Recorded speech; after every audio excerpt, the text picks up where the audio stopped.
now there's two main clubs here. There's an American, and I already knew there was an American Women's Club actually, because they were in FAWCO, and it was great because I contacted them from Stockholm and said, where should I live? And the gal gave me the right area to live in, which was perfect. I gave her my profile, and it was perfect. So, but anyway, my relocation person said, you know, you really need to join the SEA, which was the Shanghai Expat Association, because the American Women's Club is only, you know, so-so.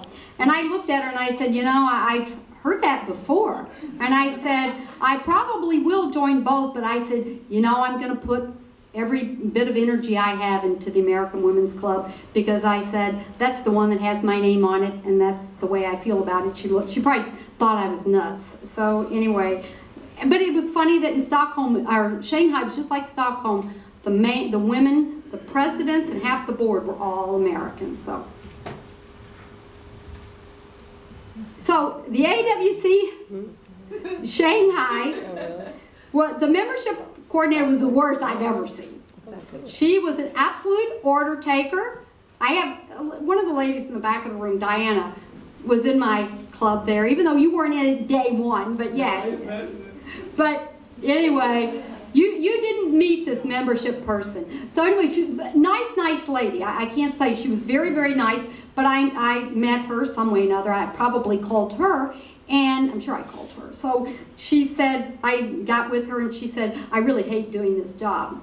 I said, oh, that's nice. And maybe I said, well, oh, well, you know, why do you do it, or how did you get into it? Trying to be nice. And she said, well, it's one of those stories. You know, I'm in the club, and then one of my friends, they left for a month and said, here, I'm going to be gone. Would you do membership while I'm gone? And she said, they never came back. And I said, okay, you know. And I said, well, I'd love to help you. She said, help do what? What would you help with? I said, oh, well, I like to call people. And she said, we don't get any phone numbers. I said, you don't have phone numbers? No, we don't have phone numbers, and we don't have emails. I said, you know, I mean, I almost had a heart attack right then and there. I said, you don't have phone numbers or emails? She said, no, it's against the law to have emails, to do a publication with emails. I said, really? What law is that? And she said, well, it's a law. I said, a law where? She said, in the States. I said, well, gee, I have been gone for a while. And of course I knew it was bull, you know, and I said, well, is this a federal law? And she looked at me and I said, oh, yes it is. It's a state law. And then she said, well, no. And I said, well, city law? I said, where is it a law? And people always quoted the American Constitution. They quote this stuff to me all the time. And I always say, number one, we're not in America, so don't worry about the Constitution, and don't worry about American laws. So finally, I got it from her that this, you know, was a rule at a university.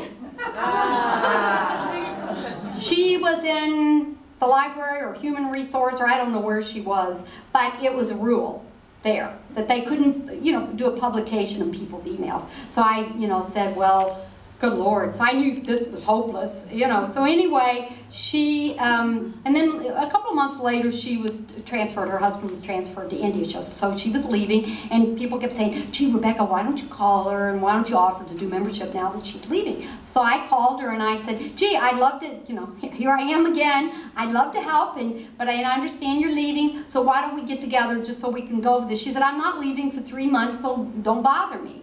And I said, well, oh, okay. But I said, you know, I'm going to be gone for about a month.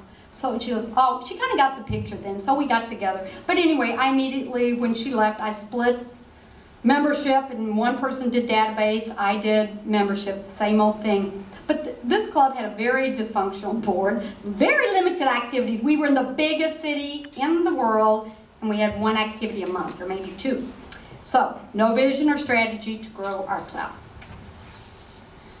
So, I was membership, and I'm not going to go into this. This was a long, drawn-out story of many players like Stockholm, but I just did it in days and months rather than years. But anyway, another long story. But I was membership for a short period of time, and then ended up as president. We restructured the board, like I said, split that membership and database. I couldn't ever do this in Stockholm of creating co-positions, but I achieved it in Shanghai. I had a co-president, which was really fantastic.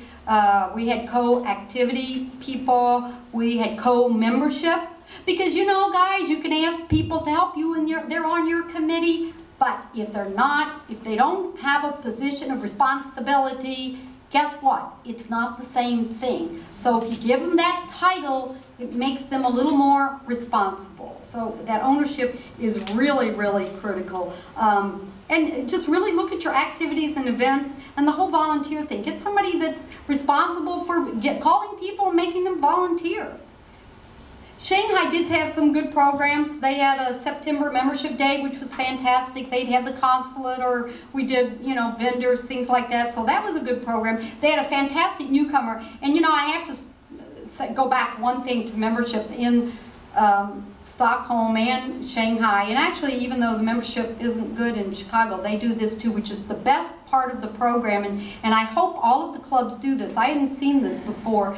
But when we did a membership get-together, instead of having a morning coffee or meeting at a restaurant somewhere where people mingle, and I know we all think people love all that mingling and talking, and actually most people really aren't crazy about mingling unless you see familiar faces that you know. Why would you want to go into a room full of strangers and mingle? I don't even like to do that. So I know if I don't want to do it, that means 99.9% of the people don't want to do it either. So don't ever think that people just want to go in and mingle, because they don't. Unless you're 25 years old and at a bar, I don't know what they do.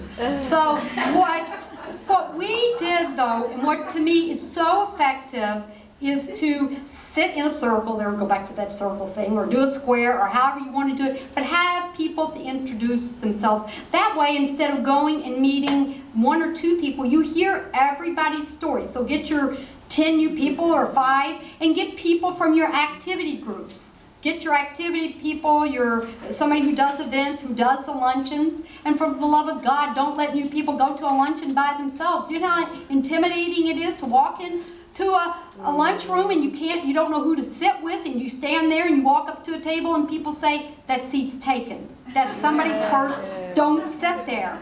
And then you just go like, why did I come to this thing? I hate this. So you'll never renew that person. But anyway, make sure when you do a newcomer's orientation or newcomer get together, have them sit and talk. And when you start talking, and be the first lead dog in it, because people never know, what am I supposed to say? Say, I'm from Owensboro, Kentucky. I lived in Chicago. I have no hobbies, so that's a hard one for me. I like to talk. I don't know. It's, you know, I do like to read books also. You know, but yeah, what else do I like? I don't know. Like to talk. That's what I like to do. So people, but once you say that, it never fails to amaze me how somebody says, oh, my God, I know somebody in that town. I know somebody at the school you went to, or what organization were you in? Oh my God, I know somebody. I mean, it happens. So that way, they walk away from that, and they've heard 15 or 20 people's stories. Again, if you only have 8 newcomers, then get in 8 other people there that's in your club. And so that way they've heard stories, so they know it's a talking point for each other. And it's somebody they can relate to. So that's a good way to do it. Okay. All right. So, you know, I already said this earlier, but I think in email announcements, I'm sure you guys all do all of this. So summary, don't be afraid to try something new. Constant work, work, work. Call and invite, call and invite, call and invite, and have fun. If it's not fun, my God, don't do it. Okay, so are there questions? I don't know.